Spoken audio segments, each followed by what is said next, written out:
sovereignty. I've also heard the term micro sovereignty. So Uh-huh. I've certainly, different. So I don't know that there's one standard way to describe it, but the idea is the same, which is why do nations want sovereign models? For example, they want them because it gives them the ability to preserve their language that's important to them, the culture, history, their values. It also gives them some control over the model versus using a foreign version of that. So there's different reasons why that improves sovereignty and why nations have leaned into that.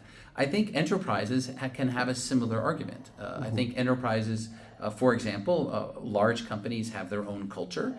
They may have their own values. They may even, they'll use a language, of course, the national language, but they may have certain many terms and acronyms and other things that are unique to their company. And so The data.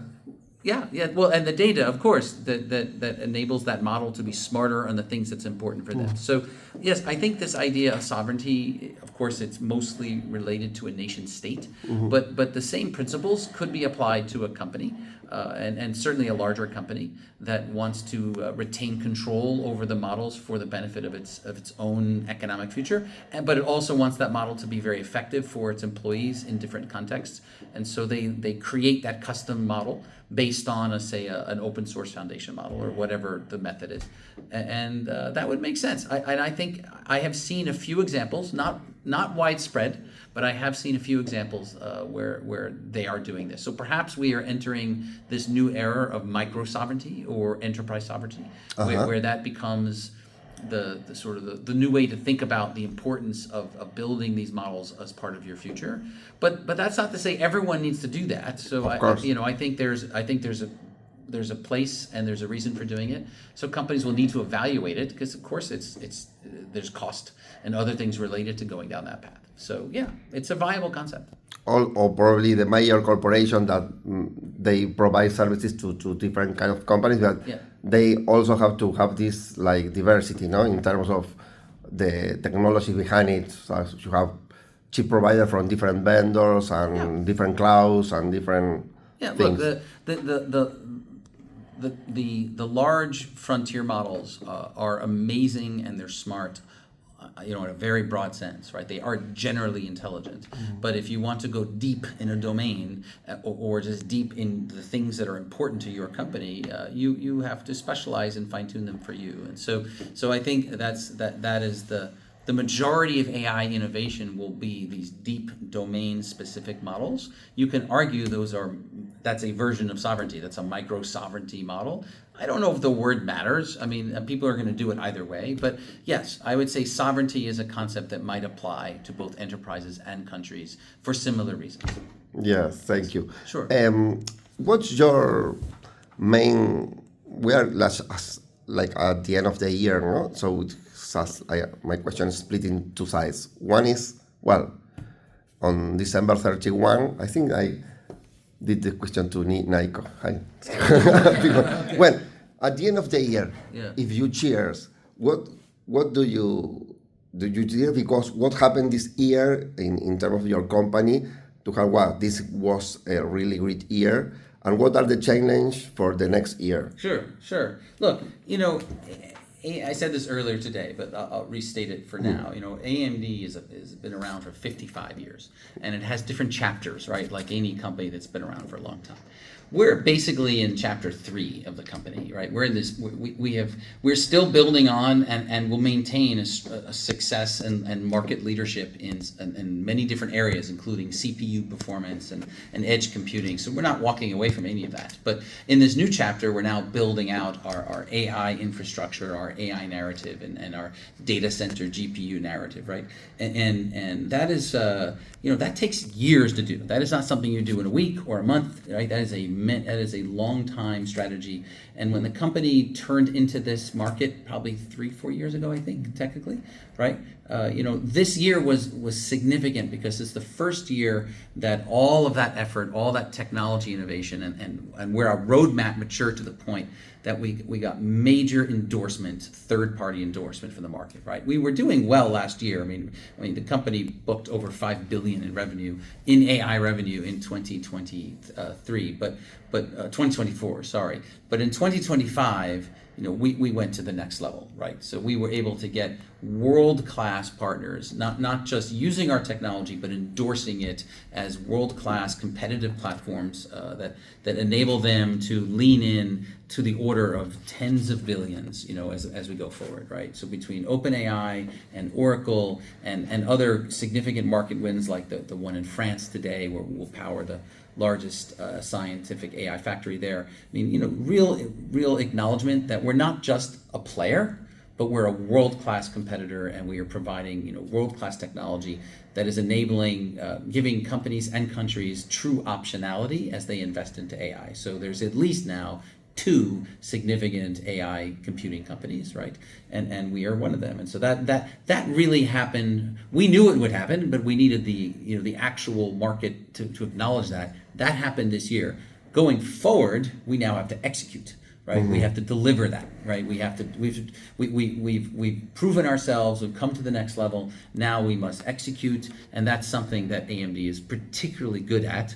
And if you look at our track record and Lisa Su's leadership, for the last decade, it's about not just having exciting things to say, but delivering on them, and delivering on them consistently every quarter, every year. And that's how we have established this incredible record. So that doesn't change.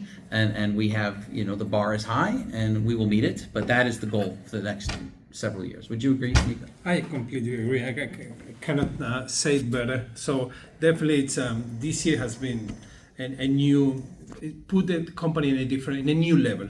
So now we need to execute based on that, on those what the market is expecting. And same for Latin America. I mean, we have been growing fast, and we need to accelerate that, making sure I can cheer for this agreement, for example, this MOU with Xenia, and how we are really going to the next level in the markets, talking about AI. So yeah, completely agree. So, and this executing part is important to be outside of the AI bubble, no? So that some people are afraid there will be like a bubble, but if the value really unlock, will we see different? No, it will be, and also usually that it's a short-term view. If you see the supply, it's not enough for the demand. So there's still, I mean, we haven't get even closer to that, to reach that. The resources are not enough for everything we need. So, and when you see short term and you see investment, maybe you can think that, but when you can see how important, how deep the AI is getting into the different, everything we do, I mean, it's clear it's a long term industry growing.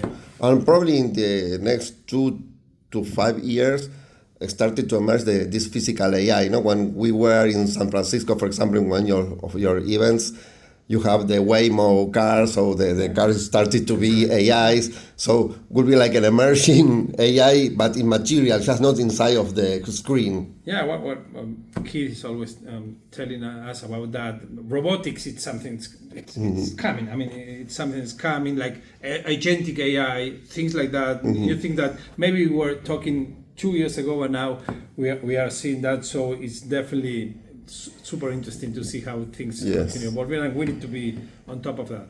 Yes.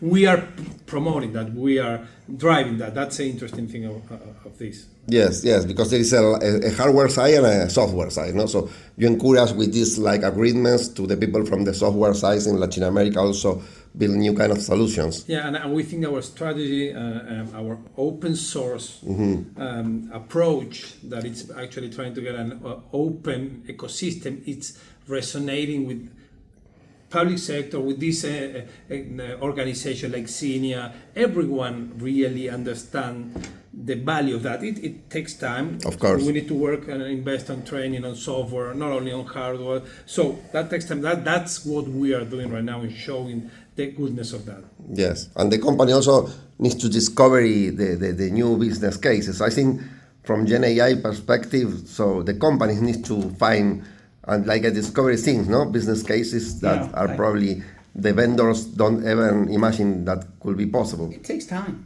It takes time. I mean, this is, again, you're talking about digital intelligence, right? And it is a simulation of human intelligence, right? But it's digital. And so how can you apply that? I mean, is there even a limit? There's no limit to how you can apply intelligence, right?